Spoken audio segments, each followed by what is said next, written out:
બનાસકાંઠા જિલ્લા પંચાયત શિક્ષણ સમિતિ પાલનપુર સંચાલિત દ્વિતીય સત્રાંત પરીક્ષા એટલે કે વાર્ષિક પરીક્ષા 2024 ધોરણ 7 વિષય હિન્દીનું આજે પેપર સોલ્યુશન આપણે જોવાના છીએ। प्रश्न 1 निम्नलिखित प्रश्नों के उत्तर संक्षिप्त में लिखिए। तो पहला प्रश्न है कि नरेंद्र बड़ा होकर किस नाम से प्रसिद्ध हुआ? तो स्वामी विवेकानंद। बीजो प्रश्न है दूसरी स्त्री ने अपने बेटे की तारीफ में क्या कहा? तो दूसरी स्त्री ने अपने बेटे की तारीफ में कहा कि आधुनिक युग का भीम। तीसरा है हमारे देश के विकास में कौन कौन सी समस्याएं बाधक है? कायदे कानून नहीं निभाते, हर खराबी के लिए सरकार को दोषी मानते हैं, भ्रष्टाचार करने से नहीं हिचकते, तो इस तरह की समस्याएं बाधक है। मृत्युदंड के पहले बालक ने कौन सी भीख मांगी? मृत्युदंड के पहले बालक ने अपनी पूजनीय माता के दर्शन करने की शिवाजी से भीख मांगी। अब आगे का प्रश्न देखते हैं। दूसरे देशों में लोग स्वच्छता के प्रति कैसे जागरूक है? तो दूसरे देशों में लोग स्वच्छता को बहुत महत्व देते हैं। वे सड़कों पर थूकते नहीं हैं, कागज़ के टुकड़े यहाँ वहाँ न फेंक कर कूड़ादान में डालते हैं, सिगरेट के टुकड़े सड़क पर नहीं फेंकते, कुत्तों के मालिक अपने कुत्तों को सड़क गंदी नहीं करने देते, समुद्र तटों पर लोग खाली नारियल इधर उधर नहीं डालते, वे अपने रेलवे स्टेशनों को साफ सुथरा रखते। इस प्रकार दूसरे देशों के लोग स्वच्छता के प्रति बहुत जागरूक है। छठा प्रश्न, आदमी सच्चा हीरा कैसे बन सकता है? उत्तर देखते हैं। आदमी में ज्ञान गुण होना अच्छी बात है, उसका वीर होना भी प्रशंसनीय है, लेकिन यदि उसका ज्ञान आचरण में नहीं उतरता तो वह व्यर्थ है। कोरा ज्ञान किसी के उपयोग में नहीं आता। अपने ज्ञान और गुण को कर्म में उतार कर ही उन्हें सफल बनाया जा सकता है। इस प्रकार कर्म करके, बड़ों की सेवा और ज़रूरतमंदों की मदद करके ही आदमी सच्चा हीरा बन सकता है। अब आगे का प्रश्न देखते हैं। द्वार पर रांडे को देखकर स्वागत समिति के सदस्यों ने क्या किया? तो उसको आदरपूर्वक मंच की ओर ले जाने की प्रतिज्ञा की। आठवां प्रश्न, चौथी स्त्री का बेटा सचमुच हीरा था, क्यों? तो माँ के सिर पर से घड़ा लेकर अपने सिर पर ले लिया, इस तरह चौथी स्त्री का बेटा सचमुच हीरा था। अब प्रश्न 1 का ब, निम्नलिखित प्रश्नों के उत्तर संक्षिप्त में लिखिए। दो प्रश्न है, बेटी पढ़ लिख कर क्या करेगी, और दूसरा प्रश्न है अन्य जीवों से मनुष्य कैसे महान बनता है। तो ये दोनों प्रश्नों के उत्तर हम देखते हैं। तो बेटी पढ़ लिख कर और मेहनत कर अपने पैरों पर खड़ी होगी, वह सारी दुनिया को देखेगी और समझेगी।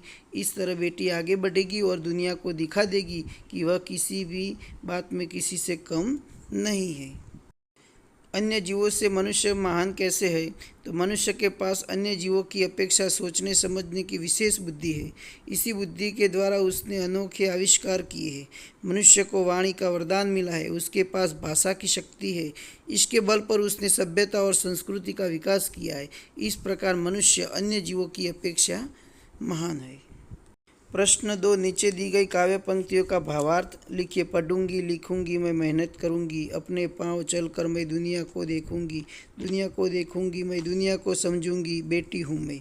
तो इसका भावार्थ समझते हैं। मैं बेटी हूँ, मैं अपना विकास करूंगी, अपना विकास कर मैं दूसरों का सहारा बनूंगी, उन्हें आश्रय दूंगी, मैं बेटी हूँ, मैं किसी से कम नहीं हूँ। तो इस पंक्ति का भावार्थ है। प्रश्न 3, अपूर्ण कहानी को पूर्ण कीजिए। तो इसमें 2 कहानी है, बालक अपने शब्दों में दोनों कहानी में से कोई भी एक जो उसे अच्छी लगती है वो पूर्ण करेगा। वो अपनी शब्दों में, अपनी भाषा में वो जो भी लिखे, इसके आधार पर हम मार्क्स देंगे उसको। प्रश्न 4, किसी एक विषय पर पत्र लेखन कीजिए। स्वच्छ भारत, इस विषय पर अपने विचार व्यक्त करने का पत्र है। एक दूसरा, आदर्श राष्ट्र बनाने का हमारा योगदान। तो हमने यहाँ एक पत्र लेखन का नमूना रखा है। आप देख सकते हैं किस जगह एड्रेस लिखना है, संबोधन कहाँ लिखना है, इस तरह नमूना पढ़ सकते हैं आप। प्रश्न 5 है, रेखांकित शब्दों का लिंग परिवर्तन करके वाक्य फिर से लिखिए। पहला है, पिंजरे में शेरनी दहाड़ रही, तो शेरनी की जगह शेर लिखना है, पिंजरे में शेर दहाड़ रहा है। लड़की ने कहा, तो लड़की की जगह लिखना है लड़का, तो लड़के ने कहा मैं तुम्हें अपने बचपन की घटना सुनाती हूँ। सुनाता हूँ। लड़के आया इसलिए लड़के ने कहा, मैं तुम्हें अपने बचपन की घटना सुनाता हूँ। मेरी पत्नी, पत्नी की जगह लिखना है पति। मेरे पति ने मुझे बाजार से कुछ चीज़ें लाने के लिए कहा। चौथा, मैं मटका लेने के लिए कुम्हार की जगह कुम्हारन लिखना है। मैं मटका लेने के लिए कुम्हारन के दुकान पर गया। पांचवा, नौकर ने बताया कि मालिक बाहर गए। नौकर की जगह नौकरानी लिखना है। नौकरानी ने बताया कि मालिक बाहर गए हैं। छठे, मेरी बेटी ने आकर कहा, पिताजी उठिए, सुबह हो गई है। तो बेटी की जगह बेटे लिखना है। मेरे बेटे ने आकर कहा, पिताजी उठिए, सुबह हो गई है। प्रश्न 6, निम्नलिखित वाक्यों में से विशेषण छांट कर उसका भेद लिखिए। तो 3 मीटर कपड़ा दीजिए, तो 3 शब्द वो संख्यावाचक विशेषण है।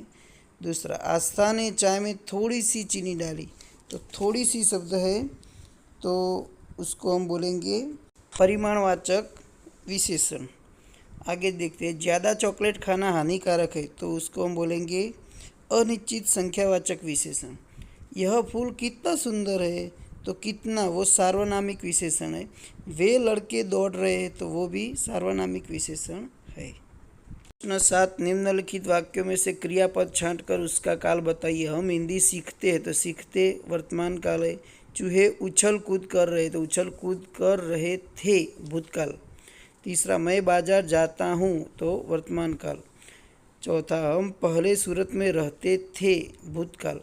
पांचवा, अनिल कल पतंग उड़ाएगा, तो उड़ाएगा भविष्य काल है।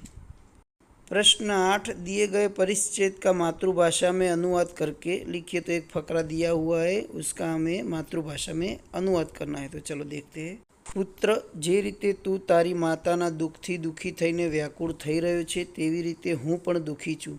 રાત દિવસ હું એ જ ચિંતામાં રહું છું કે કેવી રીતે ભારત માતાના દુઃખ દૂર કરું. મહારાજ, આ શરીર તમારું છે. હું પ્રતિજ્ઞા કરું છું કે જ્યાં સુધી આ શરીરમાં પ્રાણ છે, હું કદી માતૃભૂમિની સેવામાં પાછો પડીશ નહીં. प्रश्न 9, दिए गए काव्य को पढ़कर उसके आधार पर नीचे दिए गए प्रश्नों के उत्तर लिखिए। तो यहाँ पर एक काव्य दिया गया है, तो इसके आधार पर हमें नीचे दिए गए 5 प्रश्नों के उत्तर देने हैं। पहला है, कौन अपना फल नहीं खाता, तो वृक्ष अपना फल नहीं खाता। दूसरा है, मान और अपमान किसके लिए समान है, तो सच्चे इंसान के लिए मान और अपमान समान है। तीसरा प्रश्न, देश को किस तरह दान देना चाहिए, तो देश को तन, मन और धन से दान देना चाहिए। चौथा प्रश्न, इस काव्य में कवि सच्चा इंसान किसे कहते हैं, तो जो देश को तन, मन और धन से सच्चा दान दे और मान और अपमान दोनों के जिसके लिए समान है, उसको कवि सच्चा इंसान कहते हैं। काव्य का योग्य शीर्षक दीजिए, तो हम उसको सच्चा इंसान शीर्षक दे सकते हैं। प्रश्न 10, नीचे दिए गए शब्दों के आधार पर चुटकुलों का निर्माण कीजिए। तो पहला है, न्यायाधीश, बैंक का दरवाज़ा तोड़ने का कारण बताओ, तो चोर, तो ताला। दूसरा है, एक भुलक्कड़ आदमी अपने इलाज के लिए अस्पताल गया और अपनी भूल जाने की बीमारी के बारे में बताया, तो डॉक्टर ने कहा, यह आदत आपको कब से है, तो भुलक्कड़ ने कहा, याद नहीं। प्रश्न 11, नीचे दिए गए भाव पत्र को देखकर प्रश्नों के उत्तर लिखिए। तो यहाँ एक भाव पत्रक लिखा हुआ है, तो उसके नीचे 5 प्रश्न है, तो उसके आंसर हमें देने हैं। आपको चीनी कितनी मिलेगी, तो 350 ग्राम। आपको नमक कितना मिलेगा, तो 1 किलोग्राम। और कितने रुपये होंगे, तो 1 रुपया। सबसे ज़्यादा कीमत किसकी है, तो चीनी की। चौथा प्रश्न, 350 ग्राम चीनी और 1 किलोग्राम नमक लेने के लिए कितने रुपये देने होंगे, तो 14 रुपया और 50 पैसे। पाँचवा प्रश्न, 30 किलोग्राम गेहूँ के कितने रुपये होंगे, तो 10 रुपया और 80 पैसे होंगे। प्रश्न 12, नीचे दी गई समय सारणी को देखकर प्रश्नों के उत्तर लिखिए। पहला प्रश्न है, सोनी मैक्स पर कौन कौन से कार्यक्रम प्रसारित होते हैं, तो सोनी मैक्स पर मेरी जंग, वन मैन आर्मी और खाकी। दूसरा प्रश्न, स्पीड ऑफ लाइफ का प्रसारण कौन सी चैनल पर प्रसारित होता है, तो डिस्कवरी। तीसरा, गुलाब कार्यक्रम के बाद उसी चैनल पर कौन सा कार्यक्रम प्रसारित होता है, तो सपनों से भरे नैना।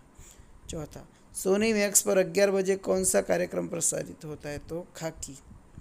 खाकी कार्यक्रम कौन सी चैनल पर कितने बजे प्रसारित होता है, तो खाकी कार्यक्रम 11 बजे सोनी मैक्स पर। छठा प्रश्न, 10 से 11 समय के बीच कौन सा कार्यक्रम प्रसारित होता है? तो 10 से 11 बजे के बीच स्पीड ऑफ लाइफ, मेरी जंग, वन मैन आर्मी और खाकी प्रसारित होता है। મિત્રો, વિડીયો સારો લાગ્યો હોય તો વિડીયોને લાઈક, કોમેન્ટ અને શેર કરવાનું ન ભૂલતા. અવનવા વિડીયો જોવા માટે જોડાયેલા રહો બાલુડાની મોજ સાથે.